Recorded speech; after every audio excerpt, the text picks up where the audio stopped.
それはとんでもない話だ。ありがとうございました。とんでもございません。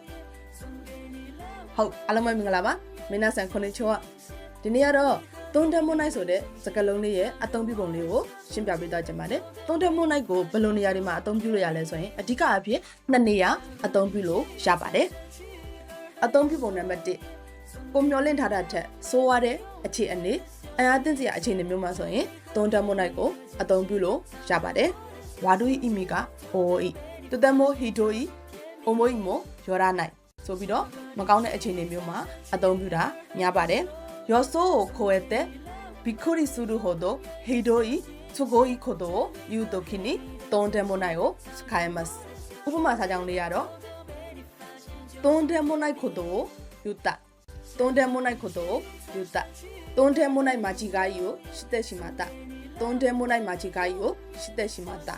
ဆိုဒီဝါတုံးတမွန်နိုင်ဟာနာရှိတာဆိုဒီဝါတုံးတမွန်နိုင်ဟာနာရှိတာအသုံးပြုပုံနံပါတ်1အဲ့ဒီလိုမဟုတ်ပါဘူးလုံးဝမဟုတ်ပါဘူးဆိုပြီးတော့တစုံတူကပြောတဲ့စကားနဲ့ပတ်သက်ပြီးတော့အပြင်းအထန်ညင်းဆိုတဲ့နေရာမျိုးတွေမှာတုံးတမွန်နိုင်ကိုအသုံးပြုလို့ရပါတယ်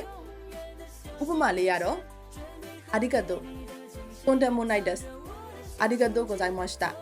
とんでもございませんဆိုပြီးတော့အသုံးပြုလို့ရပါတယ်ဟုတ်ကဲ့ပါအကယ်၍သိချင်တာလေးတွေထပ်ပြီးတော့မေးမြန်းချင်တာလေးတွေရှိတယ်ဆိုရင်လည်း comment လေးချန်တာခဲ့ပြီးဖို့တောင်းဆိုပါရစေကျေးဇူးတင်ပါတယ်ဘိုင်ဘိုင်